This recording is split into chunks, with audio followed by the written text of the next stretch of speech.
గురువుగారు, సోహం అనే పదానికి ఉన్న విశేషార్థం ఏమిటి? ఆధ్యాత్మిక పరంగా, యోగ శాస్త్ర పరంగా సోహంకి ఉన్నటువంటి ప్రాముఖ్యత ఏమిటి? సోహం అనేటువంటిది నిజంగా చెప్పాలి అంటే హంస జపం అని అంటాం. మన ప్రతి ఒక్కరిలో ఒక హంస ఉంటుంది. ఆ హంస మనం పడుకున్నా, లేచున్నా, ఏ కార్యక్రమాల్లో ఉన్నా కూడా సోహం సోహం అనేటువంటి సాహం, నేనే అది. మరి అది అంటే ఏమిటి అంటే, తత్ అనే పదం ఏదైతే వేదాంతం చెప్తుందో, పరబ్రహ్మం అని ఏదైతే వేదాంతం చెప్తుందో, పరమాత్మ అని ఏదైతే వేదాంతం చెప్తోందో, ఆ పరమాత్మ స్వరూపమే నేను అని. దీనికి నిజంగా చెప్పాలి అంటే ఉపనిషత్తుల్లో అద్భుతమైనటువంటి ఆఖ్యాయికలు, వృత్తాంతాలు, దృష్టాంతాలు కూడా ఉన్నాయమ్మా. మనం అవకాశం వచ్చినప్పుడు అవి కూడా చెప్పుకునే ప్రయత్నం చేద్దాం. ద్వా సుపర్ణ సయుజ సఖాయ సమానం వృక్షే పరిశశ్వ జాతే తయోరన్య పిప్పలం స్వాద్వత్ అనన్యన్ అశ్నన్ అభిచాకశీహి అని అద్భుతమైన మంత్రం, ఆ దృష్టాంతం. అది మనం అవకాశం వచ్చినప్పుడు దీన్ని విస్తారంగా తెలుసుకుందాం. ఎందువల్ల అంటే ఇలా మనం తెలుసుకుంటూ భావన చేస్తూ నేను ఎవరు అనేటువంటి ఒక ప్రజ్ఞ ప్రతి ఒక్క మనిషికి కూడా భగవంతుడు 2 అవకాశాలు ఇస్తాడంటమ్మా. మనిషి వెళ్ళిపోయే సమయానికి ముందు ఆయన గత వృత్తాంతం అంతా కూడా భగవంతుడు గుర్తు చేస్తాడు.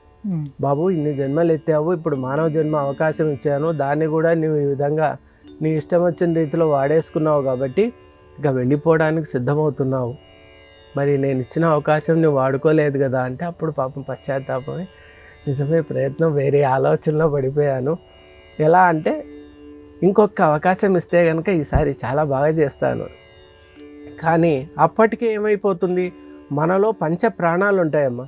ప్రాణాపాన వ్యాన ఉదాన సమానాలు అని కాకుండా ఉపప్రాణాలు కూడా, నాగ కూర్మ కృకర ధనుంజయ దేవదత్త అని ఉపప్రాణాలు ఉంటాయి. ఉపప్రాణాలు ముఖ్య ప్రాణంలోకి వచ్చి ఇవి ఏకీకృతమై ఎగరడానికి సిద్ధంగా ఉన్నటువంటి ఒక గ్రద్ద ఏ విధంగా ఉంటుందో పర్వత శిఖరంపై అలా సిద్ధంగా ఉండి సమయం రాగానే అలా వెళ్ళిపోతాడు, దేహం పడిపోతుంది.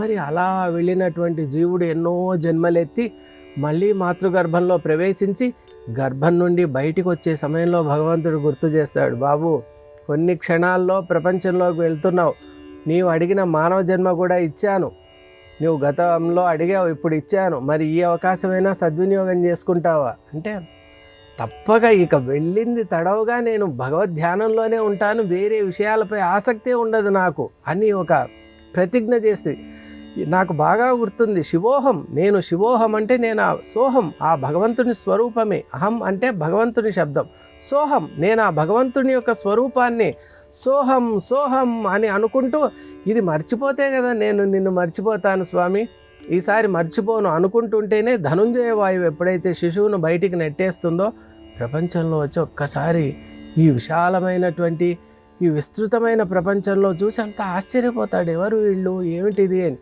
ఇంతలో ఈ శిశువు యొక్క యోగక్షేమాలు ఎలా ఉన్నాయో అని ఆ నీటిని ఎప్పుడైతే ప్రోక్షణ చేస్తారో వెంటనే అంతవరకు సోహం సోహం అని అనుకుంటున్నటువంటి శిశువు అది మర్చిపోతాడు.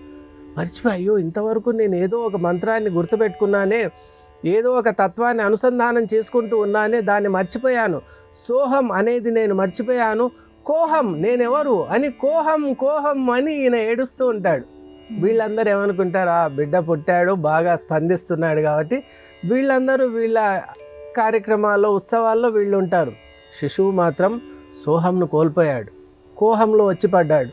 మరి అప్పటి నుంచి ఇంకా కోహంలో ఉన్నాక మీకు తెలిసిందే, ఇంకా దీంట్లో భ్రమలో పడి ఇలాగే వెళ్ళిపోతూ ఉన్నాడు. ఎప్పుడో అదృష్టవశాత్తు గురువు కానీ శాస్త్రం కానీ సత్సంగం కానీ వీటిల్లో ఏదో ఒకటి కనుక ఆయనకు తటస్థించి ఆయన్ని ఉద్ధరిస్తే ఆ రోజు తాను మర్చిపోయిన మంత్రం ఏదో అది గుర్తు తెచ్చుకొని, ఓహో నేను కోహం కాదు సోహం అని గుర్తుపడతాడు. మరి సోహం ఎప్పుడైతే తెలుసుకుంటాడో ఇక వెనక్కి తిరిగి చూడ్డు. ఎందువల్ల అంటే నది సముద్రం అంచుల్లోనే ఉంది కాబట్టి సోహం మంత్రాన్ని గుర్తు చేసుకోవడం అంటే ఆ పరబ్రహ్మ పరమాత్మలో మనం లీనమైపోవడమే. కాబట్టి సోహం ధ్యానం హంస జపం ద్వారా పరమాత్మతో ఏకత్వాన్ని సాధిస్తాడు. ఈ జనన మరణ రూపమైనటువంటి భయంకరమైన సంసార సాగరం నుండి, ఈ యొక్క వలయం నుండి, చక్రం నుండి, బంధనం నుండి శాశ్వతంగా విముక్తి పొందుతాడు.